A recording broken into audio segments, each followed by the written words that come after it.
Let's talk consoles. I've always liked the idea of playing a Pokemon game on a Pokemon-themed console. It feels right, sort of like the console was made for the game. And then oftentimes, that's the case. I've owned some limited edition consoles myself, and I look fondly on the ones that I've collected. Now, these consoles have a lot of personal memories attached to them, and many of you are probably the same, especially the Pokemon ones. These are unique in a way that I can't really describe with words, so that's why I'm making a video about it. I'm Cream, and we're going to be talking about some weird Pokemon consoles today. And trust me, there's a lot of them. Let's start with the OG, the original Game Boy Color. Since there was no console variations of the original Game Boy for Pokemon, we're skipping right ahead to the Game Boy Color. Hope that's okay. I love this console. It's in no way perfect, but it's one of my favorites for some reason. It just brings back like a wave of nostalgia or whatever you want. It just feels comfy. The no backlight thing kinda sucks, but what are you gonna do? And if you played this game in a car at night with your parents driving you home, you probably waited for every streetlight just to see what was going on in the game.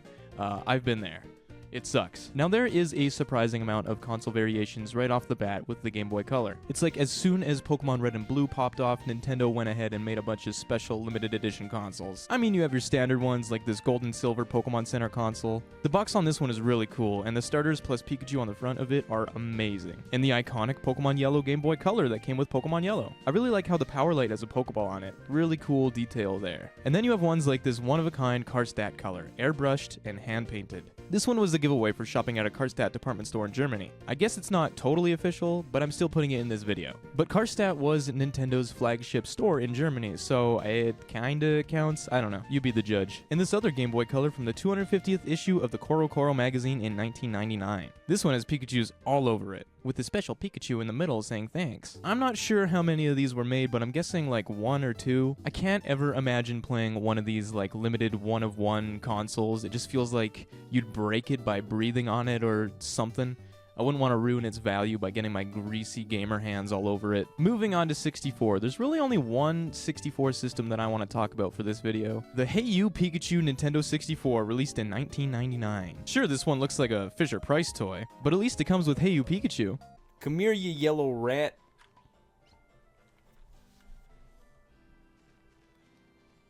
Get over here, Pikachu! Jesus. And uh-oh, the game sucks. You power it on by sliding this Pokeball over here, and you reset it by touching Pikachu's feet. Now, what kind of sick freak designed this one? This is gross. It also came with like a little Tamagotchi thing, but I think a lot of people bought these. I think all of my friends had this one because I always saw it at their houses when I went over. But I digress, and we move on to the GBA. The GBA rocks. It's one of my favorite systems, more specifically the GBA SP, because it, has a backlight, and there's a lot of Pokemon-themed ones out there. There's this super cool Japanese Pokemon Center exclusive Celebi one. Nothing too crazy about this except for the color and some Celebi silhouettes, but I actually appreciate the subtlety on these ones. It's way more subtle than some other things. Yeah. Don't worry, there's more Japan Pokemon Center exclusive ones like this Latias and Latios blue one, and this silver one that has a Suicune on the box. Huh? Yeah, not anywhere on the console actually, just on the box. And I don't even think this one came with Pokemon Silver either, making it even weirder. But my favorite Pokemon Center console has to be this gold Pikachu one from Pokemon Center New York, an actual feasible way to get it. Too bad it already had its run like 20 years ago. GBA SP's had a good run too, releasing a bunch with the same sort of style. We got a Rayquaza, Venusaur, Groudon, Kyogre, and Charizard one. Now, these take me back. I love that each of these has the little Pokemon silhouette in the bottom right corner. And again, I'm just like a sucker for subtlety, so I absolutely love these ones. You want to see something even more subtle? This orange Torchic one.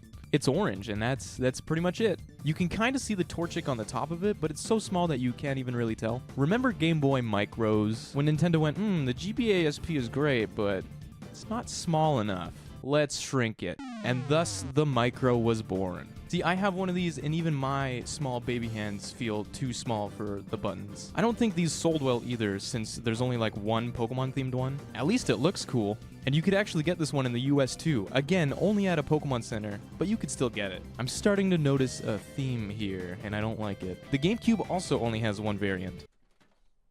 This Pokemon XD GameCube. It came bundled with the game Pokemon XD Gale of Darkness. Now the only real difference here is the faceplate itself, but I don't mind since it technically still counts and you can't even pop out the faceplate like you can with a normal GameCube. It's in there. Moving on to the next generation. Have you ever been playing a Pokemon game and thought, yeah, it's fun, but I'd rather play it on a keyboard? Well, you can, because there's a Europe and Japan exclusive Pokemon typing game called Pokemon Typing. The keyboard connects via Bluetooth, and it's pretty much exactly what you'd expect. A typing game. Mostly for kids, but Pokemon is a kid's game anyway, right?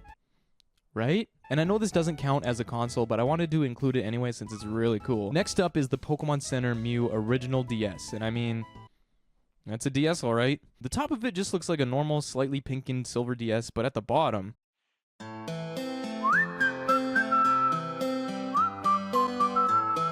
even if this one isn't that rare, it's still really pretty to look at. Unlike the Pokepark DS, ugh, look at this thing, it's barely different from a normal blue DS. I know I said I appreciated subtlety, but come on. I mean, I guess there's a little Pikachu on the top right when you open it, but still, I feel like it's an extremely lazy design. But we here in North America could actually get this one through Toys R Us and Walmart, so I guess that's something. The DS Lites are next, and oh boy, one I actually have. This is the Dialga Palkia DS Lite that released just after Pokemon Diamond and Pearl came out. And oh baby, I love this thing. This DS Lite came with an episode of Mystery Dungeon and a case if you bought it in North America. It's weird that it comes with a show and not, you know, the game.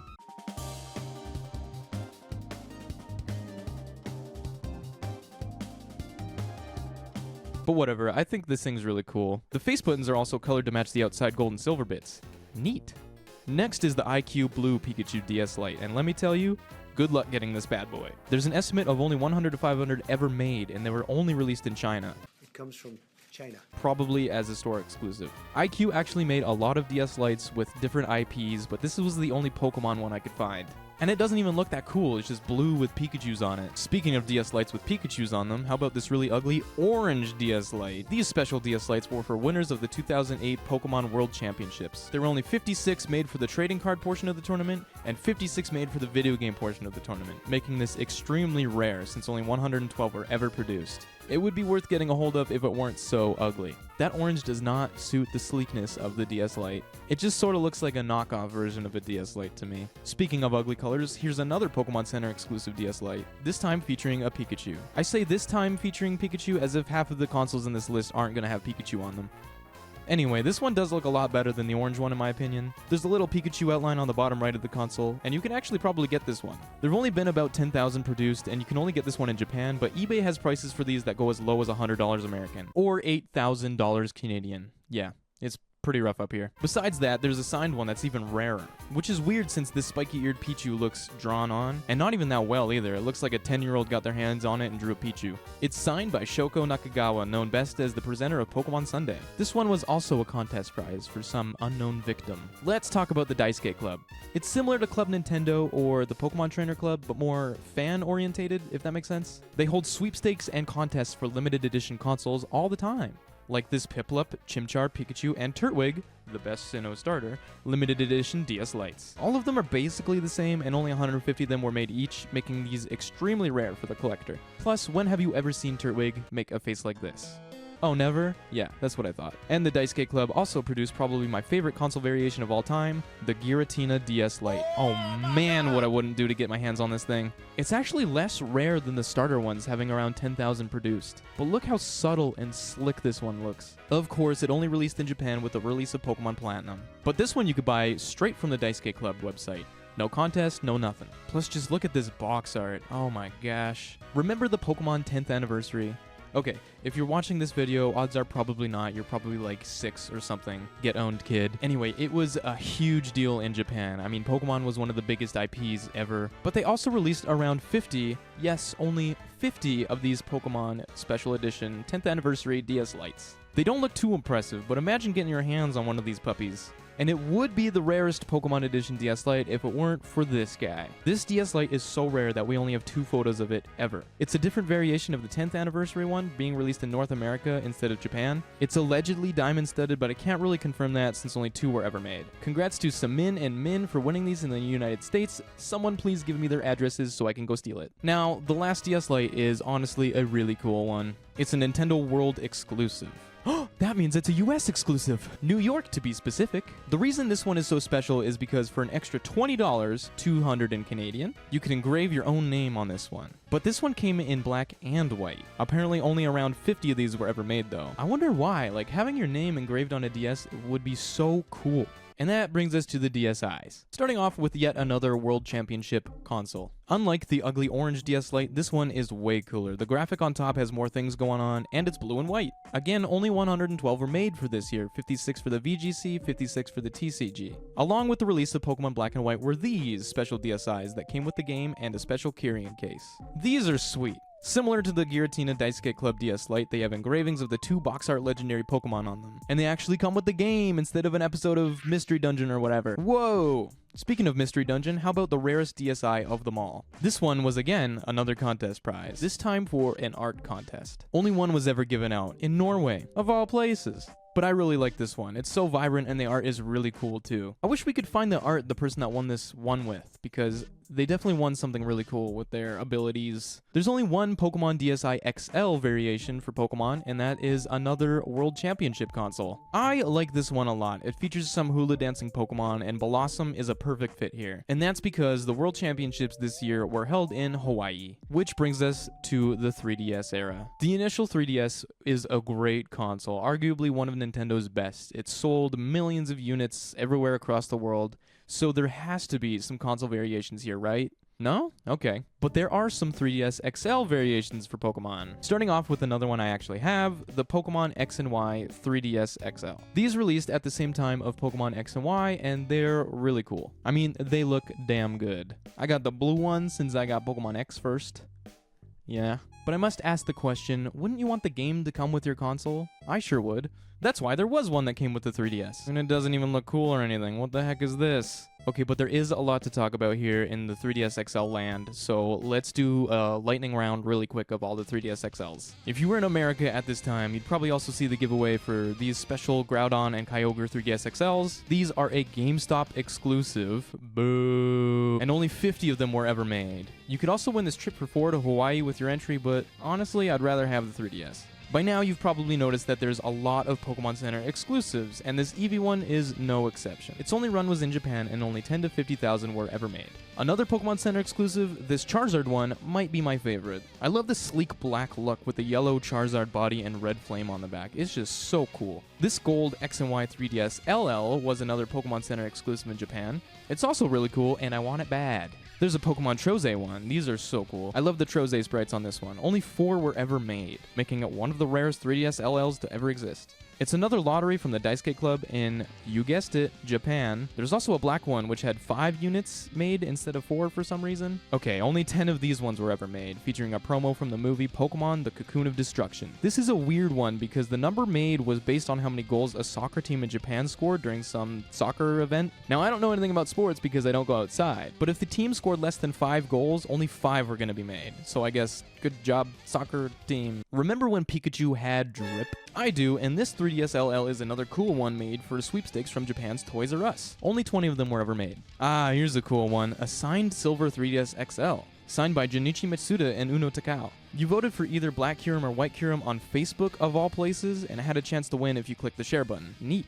The last 3DS LL is this one, the Dragon King Tournament 3DS LL. This was given to the winner of the Dragon King Tournament, and the winners got their name engraved on the bottom of the DS. Only 2 were ever made.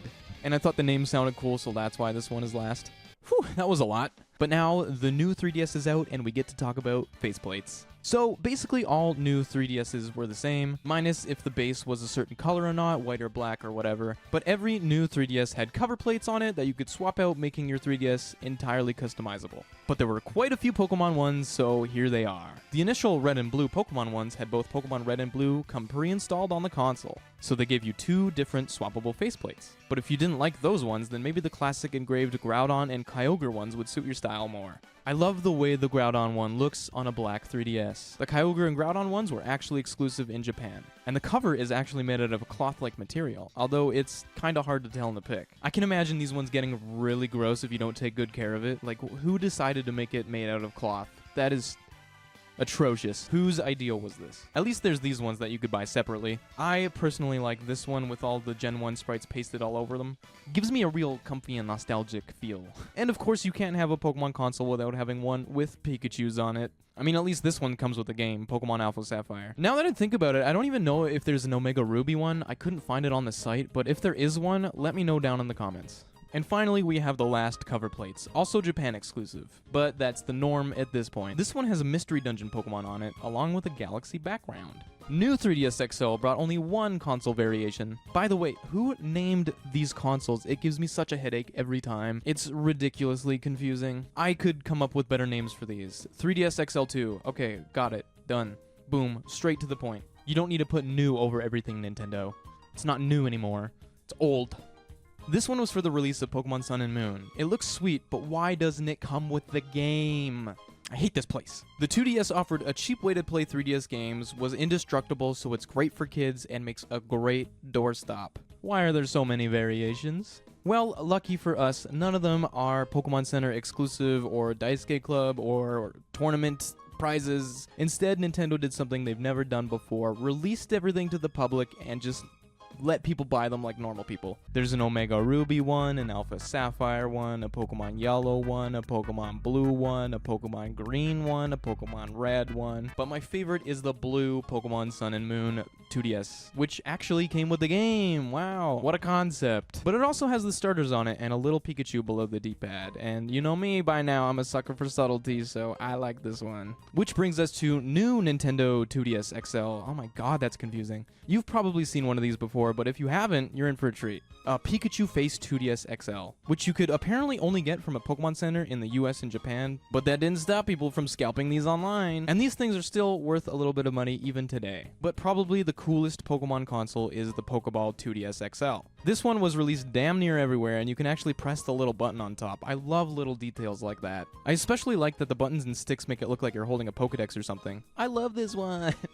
It's so cool. I can't believe we're almost done. We're at Switch now, and there's not a whole lot left. But if you made it this far, I want to say thank you so much, and be sure to like the video and leave a little comment down below telling me what your favorite Pokemon console variation is, because I'd really like to know. I think my favorite is the Pokemon XD Gale of Darkness GameCube, because I own it.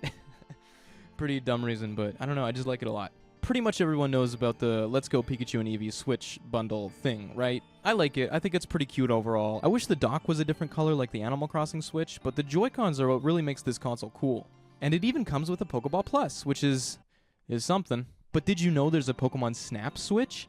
I sure didn't. And if you didn't, I get why, there was only one of them made. This one you could win in a Koro Koro magazine contest. And it has Meganium on it. Let's go, baby, Gen 2 love. I always thought the Gen 2 starters, especially Meganium, did not get enough love, so I'm very happy to see Meganium on its own console. Another one-of-a-kind Koro Koro exclusive Switch you could have won was this one, which I think has Mewtwo on it. To win it, participants had to win a big quiz tournament sponsored by Koro Koro. And the art on the dock was made and signed by Mr. Noriyuki Murase.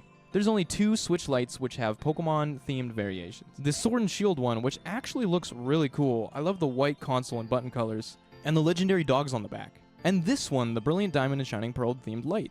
I think this one is so cool. It's a callback to the DS Lite themed one, with Dialga and Palkia on them. The buttons are all black, which I'll admit looks really slick and intense. But I wish they had the face buttons match the DS Lite's colors. That would make it perfect. Last but not least, we have Switch OLED consoles, or console, I should say, since there's only one. And this one is actually really cool. I love the color of the Joy-Cons to match the game you're playing, Scarlet and Violet. If only it came with the game. I've said it once, I'll say it 1,000 times. If you're gonna make a console themed after a game, you just include the game. Just include the game with it. Either way, it's a really cool variation. And that about covers it for this video. What was your favorite variation, and do you own any of the variations I've talked about? I want to know. If you want to watch me complete a shiny living Dex, I stream all of it right here on YouTube Tuesdays at 3 p.m. PST. And if you want to be part of this amazing community, I have a Discord. I'll link it down in the description below. We do community night, probably Mondays is what I'm thinking, but I'm open to any other day of the week. But yeah, that's pretty much it. So if you stuck around this long, thank you for watching, and later skaters. Bye.